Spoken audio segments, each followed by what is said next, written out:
Good morning. Continuing the topic hypothesis and its significance and importance in social research and social studies. Today I am going to add a few things more to the topic, which is going to be very important, which is going to be of utmost use to the students of sociology, social research and other social sciences. प्राकल्पना विषय को आगे बढ़ाते हुए आज मैं इसकी कुछ और चीज़ों को सम्मिलित करूंगा. But first let us discuss the meaning of hypothesis in English. By now we have learned that in social research, social phenomena is studied. Social events are scientifically studied following the steps of scientific method. And obviously, hypothesis is the backbone. Hypothesis is the very core of a research, or to say of a social research, because it proves itself to be a guideline. It paves a path for the research to be conducted. A hypothesis is a proposed explanation for a phenomenon. For a hypothesis is to be scientific hypothesis, its testing is possible on the part of the scientist. So as we know, hypothesis is formulated before going for research, before starting a research. So it is just a proposed explanation for the phenomenon to be studied. And if hypothesis is to be in short a scientific hypothesis, the scientist can test it at any stage of the research. Scientists generally base scientific hypothesis on previous observations that cannot satisfactorily be explained with the available scientific theories.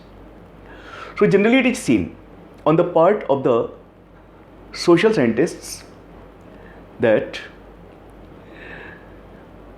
on their previous observations, hypothesis is formulated. Even though the words hypothesis and theory are often used synonymously, a scientific hypothesis is not the same as a scientific theory. This point should be made clear. Actually, generally, hypothesis and theory, which are two different words, different terms, are generally treated one and the same thing. But it should be borne in mind, it should be clarified, it should be made clear that hypothesis is a different thing from theory. Hypothesis is just a proposition. A working hypothesis is a provisionally accepted hypothesis proposed for further research in a process beginning with an educated guess or thought. So, no doubt, hypothesis has the element of theory. It looks like a theory, but it is not a theory in the real sense of the term. Now, let us discuss here few purposes of a hypothesis. Why hypothesis is essential? Why hypothesis is formulated for a work? A hypothesis is used in an experiment to define relationship between two variables. किसी भी experiment में दो variables के मध्य क्या संबंध है, उस संबंध को परिभाषित करने के लिए हाइपोथेसिस का यूज किया जाता है. The purpose of a hypothesis is to find the answer to a question. निश्चित रूप से जब एक अनुसंधानकर्ता अनुसंधान की दिशा में अग्रसर होता है, आगे बढ़ता है, तो वो कुछ विशिष्ट प्रश्नों के साथ आगे बढ़ता है. उसके मन में कुछ जिज्ञासाएं होती हैं, कुछ प्रश्न होते हैं. उन प्रश्नों का वास्तविक उत्तर तो अनुसंधान पूर्ण होने पर मिलता है, लेकिन हाइपोथेसिस के माध्यम से उस समय उसे अपने प्रश्नों के उत्तर मिलते हैं. तो hypothesis is formed with a purpose to find the answer to a question. A formalized hypothesis will force us to think about what results we should look for in an experiment. जो formalized hypothesis है, निश्चित रूप से वो hypothesis वैज्ञानिकों पर दाव बनाती है. ये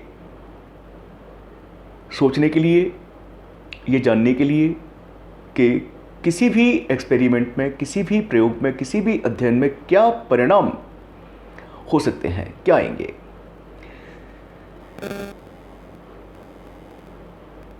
दो वेरिएबल्स के मध्य रिलेशनशिप को बताने के लिए, परिभाषित करने के लिए हाइपोथेसिस फॉर्मुलेट की जाती है. The first variable is called the independent variable and the second variable is called the dependent variable. This is the part of experiment that can be changed and tested. So hypothesis should be taken as a part of the experiment, as a part of the study, as a part of the research, which can be changed, which can be tested accordingly. The independent variable happens first and can be considered the cause of any change in the outcome. Independent variable पहले number पर आता है और जो भी परिवर्तन के कारण हैं, उन कारणों में पहला स्थान इंडिपेंडेंट वेरिएबल का होता है. इंडिपेंडेंट वेरिएबल का संबंध समस्या या घटना के कारणों से होता है. The outcome is called the dependent variable, और जो परिणाम निकल के आते हैं वो डिपेंडेंट वेरिएबल हैं. So in this way we can see that there are two types of variables: independent variable and dependent variable. So the independent variable relates to the cause of any change in the outcome, while outcome itself is called the dependent variable. The independent variable in our previous example, it's not studying for a test. The dependent variable that we use to measure outcome is our test score. अब हम बात करेंगे कि hypothesis को कैसा होना चाहिए या उसे क्या करना चाहिए. First, the hypothesis should explain what you expect to happen. Hypothesis को उस सब की व्याख्या करनी चाहिए. हाइपोथेसिस ऐसी हो जो उस सब की व्याख्या करती हो जिसके बारे में एक अनुसंधानकर्ता अपेक्षा करता है कि ऐसा होगा. So it should explain what a researcher expects to happen. Secondly, hypothesis should be clear and understandable. Hypothesis स्पष्ट हो, ऐसी हो जो समझ में आए, जिसमें किसी भी प्रकार की कोई अस्पष्टता और एम्बिग्विटी ना हो, कोई कन्फ्यूजन ना हो. So a hypothesis should be free from all the confusions. It should be free from ambiguity. It should be clear enough to be understood by the researcher. Thirdly, hypothesis should be testable. जैसे हम जानते हैं कि प्राकल्पना, परिकल्पना, उपकल्पना अनुसंधान से संबंधित एक पूर्व विचार होता है. एक ऐसा विचार जिसका परीक्षण किया जाना है. तो सीधी सी बात है कि hypothesis should be testable. It should be measurable. इसका माप किया जा सके ऐसी हो. It should contain an independent and dependent variable. और हाइपोथेसिस में दोनों ही वेरिएबल हों, इंडिपेंडेंट वेरिएबल भी हो, स्वतंत्र चर भी हो, और डिपेंडेंट वेरिएबल निर्भर चर जो है वो भी हो. जैसा हम जान चुके हैं कि independent variable relates to the changes in the outcome, while the outcome itself is the dependent variable. So both the variables should be there in hypothesis. अब बात आती है कि हाइपोथेसिस कैसे डेवलप की जाती है, कैसे हम प्राकल्पना को विकसित करते हैं, कैसे किसी भी चीज़ के बारे में, विशेष करके यहाँ हम अनुसंधान की बात कर रहे हैं, सामाजिक अनुसंधान की बात कर रहे हैं, तो सामाजिक अनुसंधान के बारे में किस प्रकार प्राकल्पना को विकसित किया जाए. An important aspect of a hypothesis is that it should be based on research. सबसे महत्वपूर्ण बात तो ये है, सबसे महत्वपूर्ण पहलू हाइपोथेसिस का ये है कि इसे अनुसंधान पर आधारित होना चाहिए. It should be remembered that the purpose of a hypothesis is to find the answer to a question. अनुसंधानकर्ता जब भी किसी हाइपोथेसिस का फॉर्मुलेशन करे, उसका निर्माण करे, तो उसे ये ध्यान रखना चाहिए कि हाइपोथेसिस का उद्देश्य होता है प्रश्न का उत्तर तलाशना. जो उसके में प्रश्न हैं, जो जिज्ञासाएं हैं अनुसंधान के बारे में, समस्या के बारे में,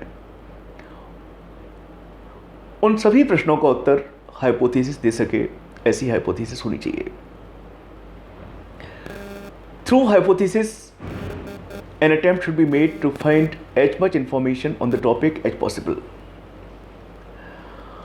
हाइपोथेसिस के माध्यम से ये प्रयास किया जाना चाहिए कि टॉपिक अर्थात प्रॉब्लम टू बी स्टडीड, जिस समस्या का अध्ययन किया जाना है, उस समस्या या उस टॉपिक के बारे में अधिक से अधिक सूचना प्राप्त हो सके, हाइपोथेसिस ऐसी हो. Before finalizing a hypothesis, some time should be devoted to doing research. सामान्यतः देखा जाता है कि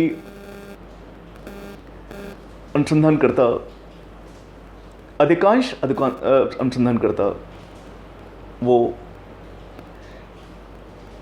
अचानक हाइपोथेसिस डेवलप करते हैं. पहले वो किसी भी प्रकार का कोई अनुसंधान नहीं करते.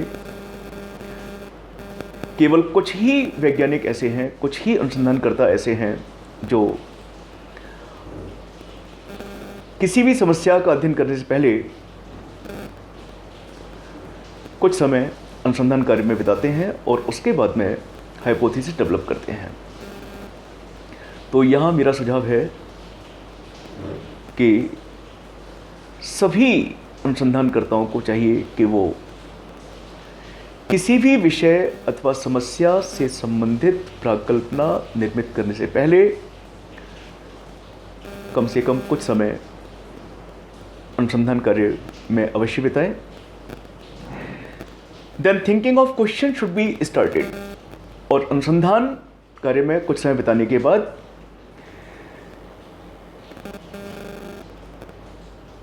क्वेश्चंस के बारे में उनको सोचना चाहिए कि उनके मन में क्या क्या प्रश्न हैं। After thoroughly researching the question, there should be an educated guess about how things work. और प्रश्नों के उत्तर तलाशने के बाद में एक समझदारी पूर्ण तरीके से अनुमान लगानी चाहिए कि किस किस तरह से क्या क्या हो सकता है। This guess about the answer to the question is where the hypothesis comes from. और उत्तर के लिए जो अनुसंधानकर्ता के द्वारा जो अनुमान लगाया जाता है अपने प्रश्न के उत्तर के लिए, वही हाइपोथेसिस के बारे में सटीक चीज है। Now I am giving you an example. Suppose a researcher wants to know why the leaves on a tree in its front yard change color in the autumn season. Suppose कोई researcher है और वो ये जानना चाहता है कि सामने जो आंगन में पेड़ है उस पेड़ की पत्तियां पतझड़ में अपने रंग को कैसे बदल देती हैं, उनका रंग कैसे बदल जाता है। इसके लिए वो क्या करेगा? First he would research this phenomenon. सबसे पहले उसे इस फिनोमिनन का रिसर्च करनी चाहिए। He would observe what he sees happen. फिर वो ऑब्जर्व करेगा, अवलोकन करेगा, देखेगा जो देख रहा है कि वो किस चीज़ किस प्रकार हो रहा है। And what he has read about the subject, और इसके बारे में उसने पहले से क्या पढ़ रखा है। अवलोकन भी करेगा और पहले से पतझड़ ऋतु के बारे में या पतझड़ ऋतु में पेड़ों में होने वाले परिवर्तन या पत्तियों में होने वाले परिवर्तन के बारे में जो उसने पढ़ रखा है वो उसको वह मिक्स करेगा। And then he would discover that the colour change happens when the temperature cools. और ये जो प्रश्न है कि पत्तियों का रंग क्यों बदल जाता है पतझड़ में, इसके बारे में हो सकता है कि वो ये खोजे, ये उत्तर उसको मिले कि तापमान ठंडा होने पर पत्तियों का रंग बदल जाता है, टेम्परेचर के कूल होने पर लीव्स का जो कलर है वो चेंज हो जाता है। तो तात्पर्य है कि hypothesis is a very important aspect of research. It should be developed properly. It should be developed in a way that the researcher can find more and more answers to the questions relating to the problem that he is going to study.